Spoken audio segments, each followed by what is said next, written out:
So over time, as we've been visiting with you, we've explained a lot to you about how the laws of the universe work.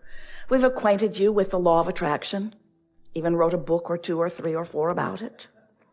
And as we talk about the law of attraction, we want you to find the true meaningful impact of understanding it, because law of attraction is always consistent. It never makes a mistake, and it is always fair.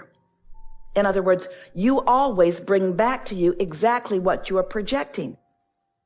Another way of saying that is you always get back the way you feel. So it doesn't matter how it is that you've come to feel the way you've come to feel. Maybe something happened and you began to feel vulnerable. Maybe something happened and you began to feel like a victim. Maybe something happened and you felt injustice. Maybe something happened and you felt anger.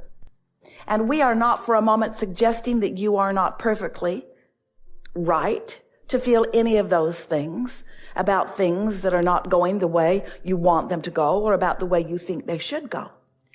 But as you spend your time through your life focusing upon things, the thing that most of our human friends do not understand is that as you give your attention to things, you unwittingly practice the vibrational frequency of those things you give your attention to. Now, fortunately, many more things are going well than are not, and so much more of your attention could be given to the things that are going well. But it is our desire to assist you in discovering the freedom. In fact, it's freedom that comes only from this one thing that you come to understand. The freedom of feeling the way you choose to feel regardless of the conditions that are possible for you to observe. You have the ability to become better selective sifters. You have the ability to focus more deliberately based upon how you care to feel rather than upon your desire to be equal in giving your attention to the pros and the cons and the pluses and the minuses.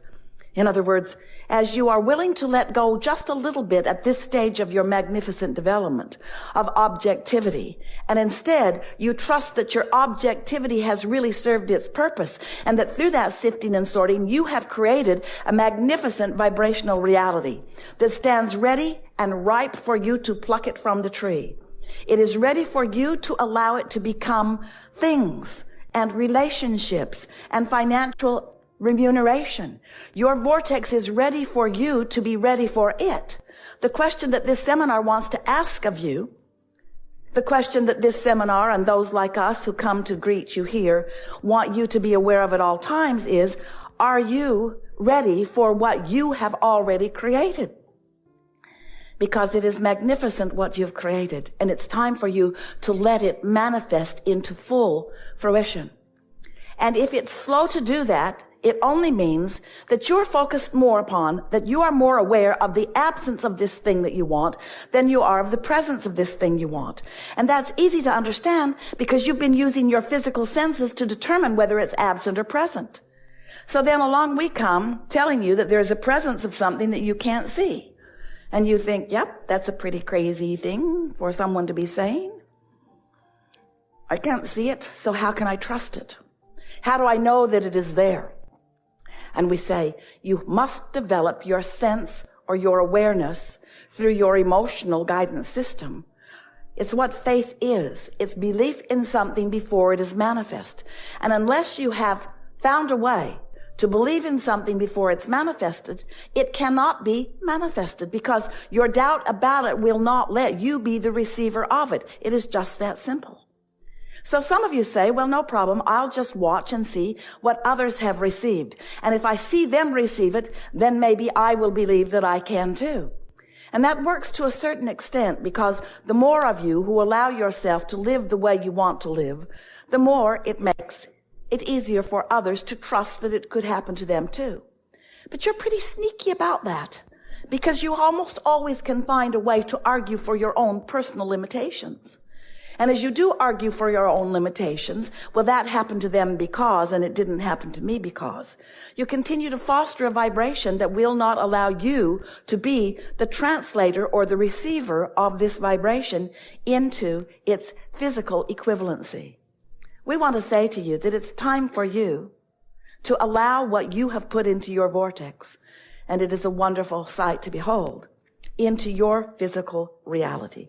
It's time for you to put your emphasis upon getting into what we are calling the receiving mode, which means lining yourself up with who you really are. In simple terms, it means being happier more of the time. It means not worrying about things, especially the things that you can't do anything about, which is all of them. It means caring about how you feel more than anything else. It means caring so much about how you feel that you are willing to give your attention to things that feel good. It means putting yourself into a meditative state once a day for 15 or 20 minutes, where you can deliberately quiet your mind by focusing on unfocused things, by listening to the dripping of a faucet or watching the flickering of a flame, or even paying attention to the rhythm of your own breathing. By focusing upon things not very active in thought until you bring your thought to a less and less active condition. And in that less active condition, it is our promise to you that your vibrational frequency will naturally be allowed to be called to the high frequency of your source. That is the benefit of meditation.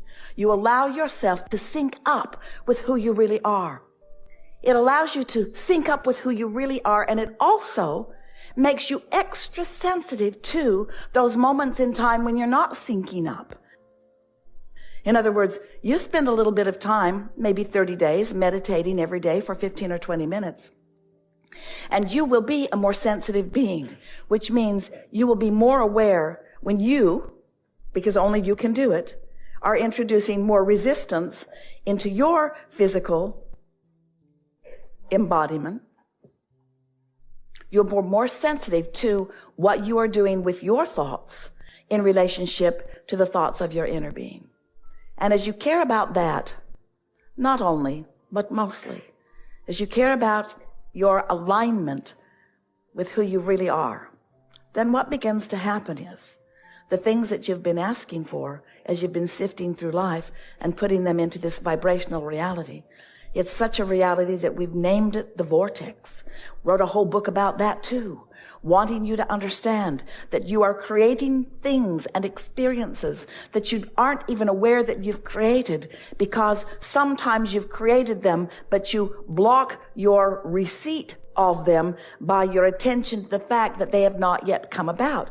That's like saying, I'm going on vacation, and then complaining every step of the way that you're not yet there.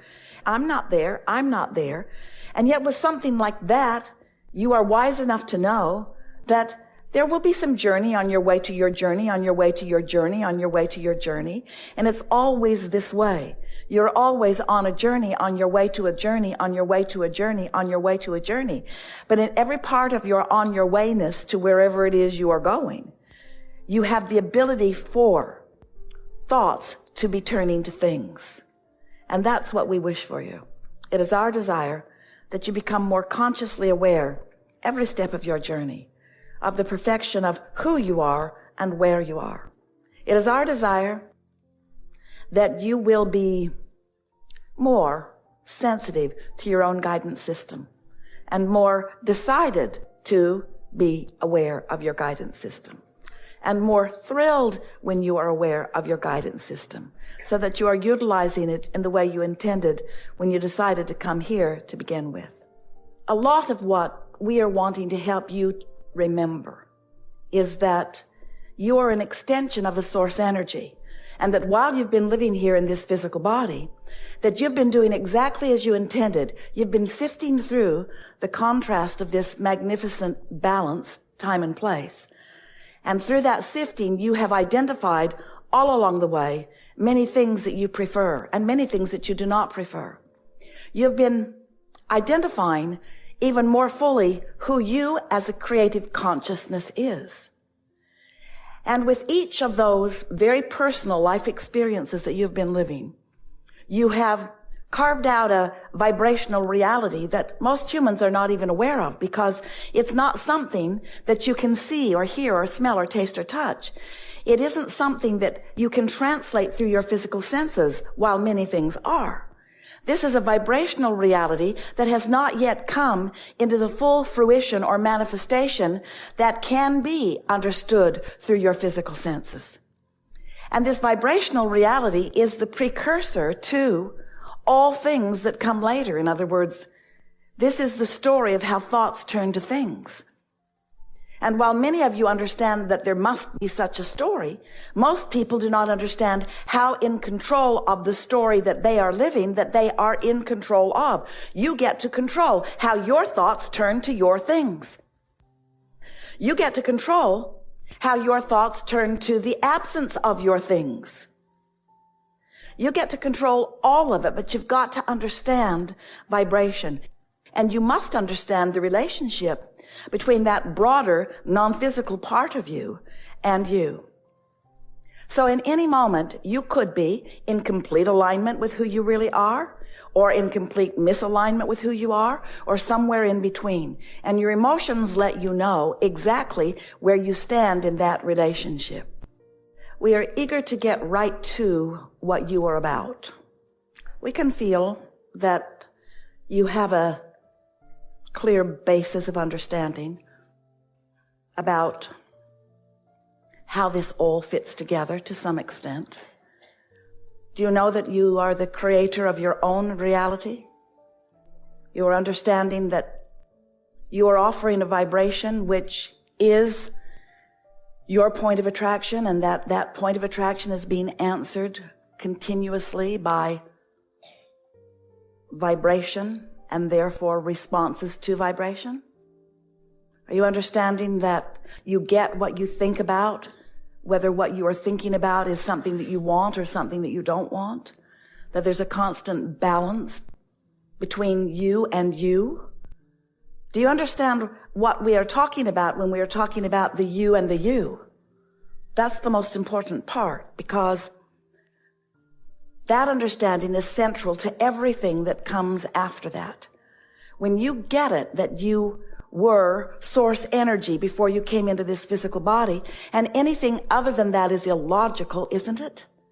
Isn't it logical to you that you were consciousness even coming into this? But the part that most of our human friends are new to understanding is that that non-physical part of you remains as a non-physical source to you, a replenishing source, a source of clarity, a source of guidance. But you in your human personality, you must be somewhere in the vibrational vicinity of the energy of that source energy consciousness. Otherwise, you miss the clues. You don't feel the intuition. The inspiration is missed by you. And so many of our human friends have, instead of tuning to that high, pure frequency of source energy, which adores you and knows your value and understands your worthiness and flows those thoughts and feelings to you continuously, instead of tuning to that frequency, so often without meaning to, you turn to a more guarded frequency. You tune to the frequency that you've sort of picked up along your physical trail. That one where you know that there are things that could go wrong, and others have pointed out to you the things that are going wrong. And so you have been guided by many well-meaning others into worrying about things instead of being optimistic. And so without knowing it, often you have trained your awareness, or you have trained yourself into a receptive mode that is receiving of vibrations that are being projected from this physical realm. And there are many of them, because every thought is a projection of a vibration. And so, since there are rivers and streams of thought consciousness that are being projected or thought by others like you and by you, there is plenty that you could find yourself in the receiving mode of, even though it is not to your best advantage.